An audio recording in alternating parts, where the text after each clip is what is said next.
Hello అండి. నమస్తే. నేను మీ Manasa. Welcome back to M and M's crazy kitchen. ఈరోజు వీడియోలో ఉగాది పండగకి మీరు ఇలా ప్లాన్ చేసుకున్నారంటే, తెలిసిన రెసిపీలే, సింపుల్ రెసిపీలే కాస్త స్పెషల్‌గా తక్కువ టైంలోనే అన్నీ ప్రిపేర్ చేసుకోవచ్చు. సో, లేట్ చేయకుండా ఆ రెసిపీస్ ఏంటో, ఎలా ప్రిపేర్ చేసుకోవాలో చూసేద్దాం. వీడియోనెక్కడ స్కిప్ చేయకుండా ఎండ్ వరకు చూసేయండి. అలాగే మన ఛానల్‌ని ఫస్ట్ టైమ్ చూస్తున్నట్లయితే ప్లీజ్ ఛానల్‌ని సబ్స్క్రైబ్ చేసుకొని మమ్మల్ని మరింత సపోర్ట్ చేయండి. ఫస్ట్ రెసిపీ వచ్చేసి ఉగాది పచ్చడి. ఉగాది పచ్చడి చేయడం అందరికీ తెలుసు. కాకపోతే తెలియని వారి కోసం మరొకసారి చెప్తున్నాను. పచ్చడి కోసం ఒక బౌల్‌లో 1/3 కప్ వరకు తురుముకున్న బెల్లం, 3 అరటిపళ్ళు వేసుకొని అరటిపళ్ళు, బెల్లాన్ని చేత్తో బాగా మిక్స్ చేసుకోవాలి. ఈ విధంగా బెల్లంలో ఏమైనా చిన్న చిన్న ముక్కలుంటే అవి కూడా పూర్తిగా కరిగిపోయేలాగా కలుపుకున్న తర్వాత, ఇప్పుడు ఇందులో చెక్కు తీసేసిన మామిడికాయని చిన్న పీసెస్‌లా కట్ చేసుకొని 1/3 కప్ వరకు వేసుకోవాలి. అలాగే కొద్దిగా వేప పువ్వు, సగం నిమ్మ చెక్క సైజంతా చింతపండుని వాటర్‌లో నానబెట్టి, ఆ చింతపండు రసాన్ని కూడా ఒక 3 టేబుల్ స్పూన్ల వరకు వేసుకున్నాక, ఇప్పుడు ఇందులో 2 పచ్చిమిర్చిని పొడవుగా కట్ చేసి వేసుకొని కలుపుకోవాలి. మీకు ఇష్టమైతే ఇందులో 3 టేబుల్ స్పూన్ల వరకు పుట్నాల పప్పు కూడా వేసి కలుపుకోవచ్చు. ఇంతేనండి. చాలా simple and healthy recipe Ugadi పచ్చడైతే రెడీ అయిపోయింది. మీరు కూడా తప్పకుండా ఇలాగే చేయండి. చాలా చాలా కుదురుతుంది. సెకండ్ రెసిపీ వచ్చేసి అలసంద గారెలు. అలసందలైనా, బొబ్బర్లన్నా ఒకటేనండి.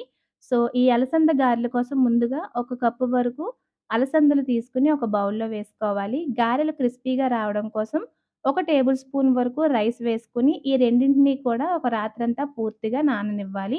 ఇలా నానిపోయిన తర్వాత ఈ అలసందల్ని బాగా వాష్ చేసుకొని, వాటర్ లేకుండా మిక్సీ జార్‌లో వేసుకోవాలి. వీటితో పాటుగా మనం నానబెట్టుకున్న రైస్, అలాగే రుచికి తగినంత సాల్ట్ వేసుకొని, గారెల పిండిలాగే గట్టిగా, మెత్తగా రుబ్బుకొని ఒక మిక్సింగ్ బౌల్‌లోకి ట్రాన్స్‌ఫర్ చేసుకొని, చాప్ చేసి పెట్టుకున్న కరివేపాకు, పచ్చిమిర్చి, అల్లం, ఉల్లిపాయలు అన్నీ వేసుకొని బాగా కలుపుకోవాలి. మనం ఈ విధంగా అసలు వాటర్ యాడ్ చేయకుండా గట్టిగానే పిండిని రుబ్బుకోవాలి.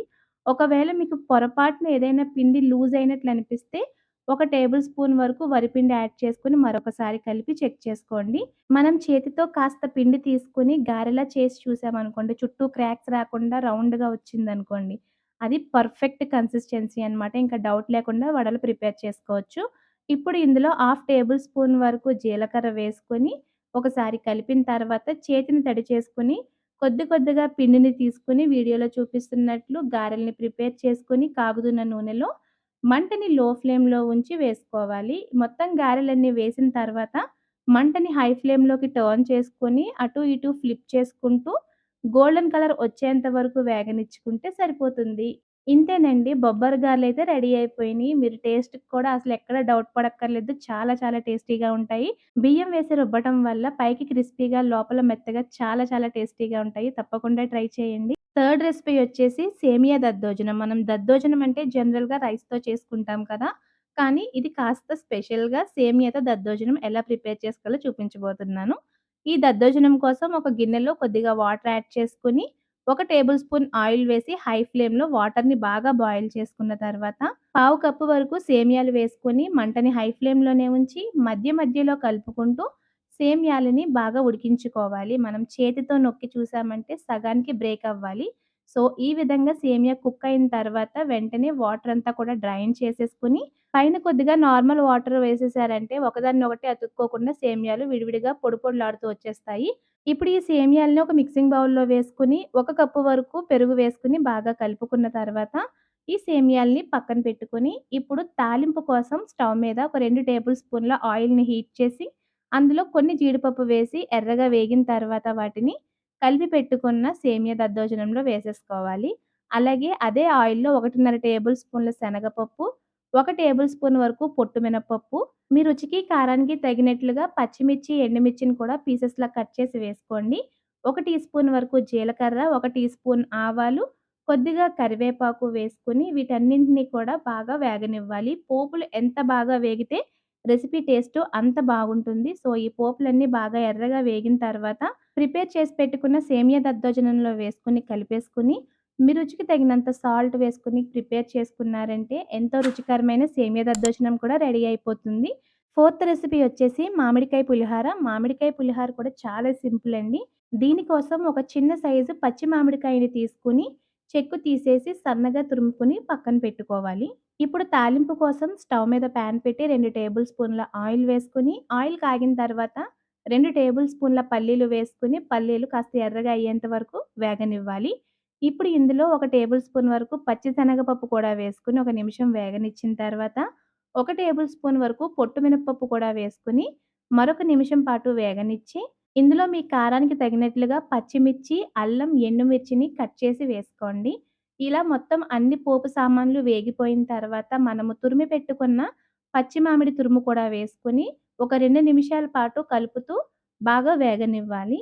ఇదంతా వేగిన తర్వాత కొద్దిగా కరివేపాకు, అర టీ స్పూన్ వరకు జీలకర్ర, అర టీ స్పూన్ ఆవాలు, పావు టీ స్పూన్ వరకు పసుపు వేసుకొని మరొక నిమిషం పాటు వీటిని పూర్తిగా వేగనిచ్చిన తర్వాత, ఈ తాలింపులోనే రుచికి తగినంత సాల్ట్ వేసుకొని మరొకసారి బాగా కలుపుకొని, ముందుగా ఉడికించి పెట్టుకున్న అరకప్పు రైస్‌లో ఈ తాలింపంతా కూడా వేసేసుకొని, బాగా అంతా కూడా కలిసేట్టు కలుపుకోవాలి. మీరు మొత్తం కలుపుకున్న తర్వాత ఒకసారి టేస్ట్ చూసుకొని, సాల్ట్ అడ్జస్ట్ చేసుకొని సర్వ్ చేసుకుంటే మామిడికాయ పులిహోర కూడా చాలా సింపుల్‌గా, టేస్టీగా రెడీ అయిపోతుంది.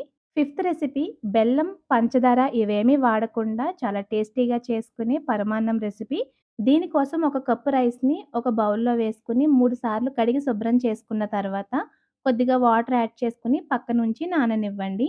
ఈలోపు స్టవ్ మీద మరొక పాన్ పెట్టి మనం రైస్ తీసుకున్న కప్పుతోనే ఒక కప్పు వాటర్, 5 కప్పుల వరకు పాలు యాడ్ చేసుకొని, మంటని మీడియం ఫ్లేమ్‌లో ఉంచి మధ్య మధ్యలో కలుపుకుంటూ ఒక పొంగొచ్చేంత వరకు మరిగించండి. పాలొక పొంగు రాగానే మంటని లో ఫ్లేమ్‌లో ఉంచి, మనం నానబెట్టుకున్న రైస్ అంతా కూడా వేసుకొని గరిటెతో కలుపుకుంటూ, మంటని మీడియం ఫ్లేమ్‌లోనే ఉంచి, అడుగంటకుండా మధ్య మధ్యలో గరిటెతో కలుపుకుంటూ పరమాన్నాన్ని ఉడికించుకోవాలి. పరమాన్నం చేసిన తర్వాత చల్లారినా కూడా మెత్తగానే ఉండాలి అంటే, మనకి రైస్ ఎలా ఉడకాలంటే, చూడ్డానికి మెతుకులాగే ఉండాలి గానీ, చేతితో నొక్కగానే వెంటనే మెత్తగా అయిపోవాలనమాట. సో, అది కరెక్ట్ కన్సిస్టెన్సీ. మీరు అలా వండుకున్నారంటే, ఈవినింగ్ వరకు కూడా పరమాన్నం చాలా మెత్తగానే ఉంటుంది. అసలు మెతుకు గట్టిపడే ఛాన్సే ఉండదనమాట. ఈ విధంగా రైస్ పూర్తిగా ఉడికిపోయిన తర్వాత, ఇప్పుడు ఇందులో పౌడర్‌లా చేసి పెట్టుకున్న పటికి బెల్లం పౌడర్‌ని ఒక కప్పు వరకు వేసి కలిపేసిన తర్వాత, అర టీ స్పూన్ యాలకుల పొడి, చిన్న పచ్చకర్పూరం వేసుకొని, బాగా కలిపేసిన తర్వాత, మనం నేతిలో ముందుగా వేపి పెట్టుకున్న జీడిపప్పు, కిస్మిస్‌లను కూడా వేసుకొని, పరమాన్నాన్ని ప్రిపేర్ చేసుకోవడమే. ఎప్పుడూ బెల్లంతోనే కాకుండా ఒకసారి ఇలా పటికి బెల్లంతో కూడా ట్రై చేయండి. పరమాన్నం బాగా కుదురుతుందండి. ఒక్కసారి ట్రై చేసి మీకు ఈ రెసిపీ ఎలా వచ్చిందో కూడా మాకు కింద కామెంట్స్‌లో షేర్ చేయండి. సిక్స్త్ రెసిపీ వచ్చేసి నేతి బొబ్బట్లు మృదువుగా, రుచిగా రావాలి అంటే ఇలా చేయాల్సిందే.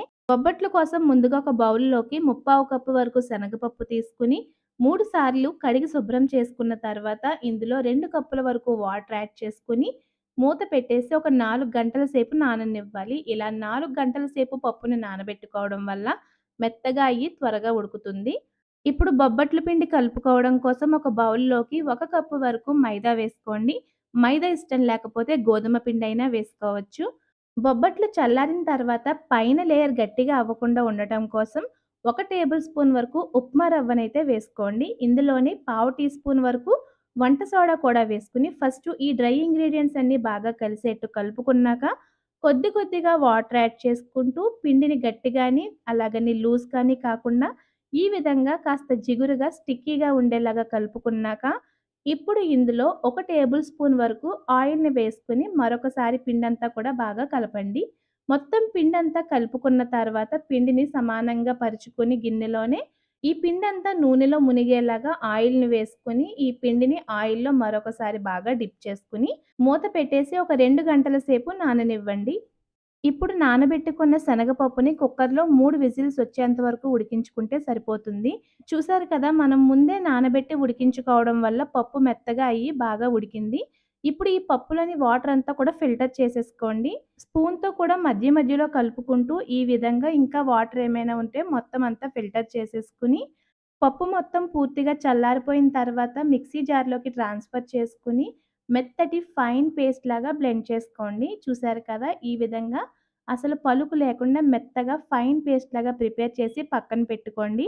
స్టవ్ మీద ఒక పాన్ పెట్టి 1 కప్పు వరకు తురుముకున్న బెల్లం, బెల్లం కరగడానికి పావు కప్పు వరకు వాటర్ యాడ్ చేసుకొని, ఇప్పుడు ఈ బెల్లాన్ని కలుపుకుంటూ పూర్తిగా కరిగించుకున్న తర్వాత ఇందులో ఏమైనా డస్ట్ పార్టికల్స్ ఉంటే ఈ విధంగా ఫిల్టర్ చేసేసుకొని మళ్ళీ అదే ప్యాన్‌లోకి ఆ వాటర్‌ని వేసేసుకున్నాక 2 టేబుల్ స్పూన్ల వరకు నెయ్యి వేసి కలపండి. ఇలా నెయ్యి వేసి కలపడం వల్ల టేస్ట్ వస్తుంది. అలాగే పాకం గట్టి పడిపోకుండా ఉంటుందనమాట. ఇప్పుడు ప్రిపేర్ చేసి పెట్టుకున్న శనగపప్పు ముద్దను కూడా వేసుకొని వీడియోలో చూపిస్తున్నట్లు గరిటె వెనక వైపుతో కలిపారంటే మీకు ఈజీగా కలిసిపోతుందనమాట పప్పు, బెల్లం వాటర్ కూడా. ఇలా కలుపుతూ ఉండగా మిక్చర్ కాస్త దగ్గర పడి మనం బూరెల్లో చేసుకునే పూర్ణంలాగా రెడీ అయిన తర్వాత ఇందులో ఒక టేబుల్ స్పూన్ వరకు నెయ్యి వేసుకొని మరొకసారి కలిపి ఫైనల్‌గా స్టవ్ ఆఫ్ చేసే ముందు పావు టీ స్పూన్ వరకు యాలకుల పొడి వేసి కలిపేసి ఆ తర్వాత స్టవ్ ఆఫ్ చేసేసుకొని పూర్ణాన్నంతా ఈ విధంగా గిన్నె అంచులకి స్ప్రెడ్ చేసుకున్నారంటే పూర్ణం త్వరగా చల్లారుతుంది. ఇప్పుడు బొబ్బట్లు చేయడం కోసం ఒక స్టీల్ ప్లేట్ మీద బటర్ పేపర్‌ని ప్లేస్ చేసుకొని కాస్త ఆయిల్‌ని గ్రీస్ చేసి మనం రెడీ చేసి పెట్టుకున్న బొబ్బట్ల పిండిని మరొకసారి కలుపుకున్న తర్వాత కొద్దిగా పిండి ముద్దని తీసుకొని మనం ముందు బొబ్బట్ల పిండి నానబెట్టుకున్న ఆయిల్‌లోనే డిప్ చేసుకొని ఫ్లాట్‌గా కాస్త స్ప్రెడ్ చేసుకున్న తర్వాత మనం రెడీ చేసి పెట్టుకున్న పూర్ణాన్ని కూడా ప్లేస్ చేసుకోవాలి. ఎప్పుడైనా సరే బొబ్బట్లు చేసేటప్పుడు పైన తీసుకునే పిండి ముద్ద, లోపల పెట్టే పూర్ణం 2 ఈక్వల్ సైజ్‌లో తీసుకున్నారంటే బొబ్బట్లు పర్ఫెక్ట్‌గా కుదురుతాయండి. ఈ విధంగా లోపల పూర్ణాన్నంతా పైన పిండితో కవర్ చేసుకున్న తర్వాత పిండిని కాస్త ట్విస్ట్ చేసి ఎక్స్‌ట్రా పోర్షన్‌ని కట్ చేసేసుకొని ఇప్పుడు ఈ బొబ్బట్ల పిండిని మరొకసారి ఆయిల్‌లో డిప్ చేసి బటర్ పేపర్ మీద కాస్త ప్రెస్ చేసి మరొక బటర్ పేపర్‌ని పైన పెట్టి ఈ విధంగా వీడియోలో చూపిస్తున్నట్లు ప్లేట్‌ని కాస్త రొటేట్ చేసుకుంటూ ఒక వేలుతో స్ప్రెడ్ చేసుకున్నారంటే మీకు ఈజీగా బొబ్బట్లు ప్రిపేర్ అయిపోతాయి. చూసారు కదా! ఎక్కడ కూడా బొబ్బట్లు పిండి చెరగకుండా చాలా నీట్‌గా వచ్చేసినియి. ఇప్పుడు ఈ బొబ్బట్ల పిండిని బటర్ పేపర్ నుంచి సెపరేట్ చేసి పెనం మీద వేసుకొని లో ఫ్లేమ్‌లోనే ఒకవైపు కాస్త ఎర్రగా కాలిన తర్వాత మరొక వైపుకి టర్న్ చేసుకొని కాస్త నెయ్యిని అప్లై చేసుకొని కాల్చుకోవాలి. ఇదే విధంగా మరొక సైడ్ కూడా టర్న్ చేసుకొని రెండవ వైపు కూడా కాస్త నెయ్యి అప్లై చేసుకొని ఎర్రగా అయ్యేంత వరకు కాలనిచ్చి వేరొక ప్లేట్‌లోకి తీసుకోవాలి. ఈసారి బొబ్బట్ల పిండిలో సూజీ రవ్వ కూడా యాడ్ చేసుకొని పిండినైతే ప్రిపేర్ చేసి చూడండి. ఖచ్చితంగా పైన లేయర్ గట్టిగా అవ్వకుండా మీకు ఎన్ని రోజులైనా సరే ఈవెన్ ఫ్రిడ్జ్‌లో పెట్టినా కూడా పైన లేయర్ గట్టి పడకుండా నోట్లో వేసుకోగానే సాఫ్ట్‌గా మెల్ట్ అయిపోతాయండి. మీరు కూడా బొబ్బట్ల రెసిపీ ఒక్కసారి ట్రై చేసి మీకు ఈ రెసిపీ ఎలా వచ్చిందో మాకు కామెంట్స్‌లో షేర్ చేయండి. అలాగే వీడియో నచ్చినట్లయితే ప్లీజ్ లైక్ చేయండి, షేర్ చేయండి, సబ్స్క్రైబ్ చేసుకోండి.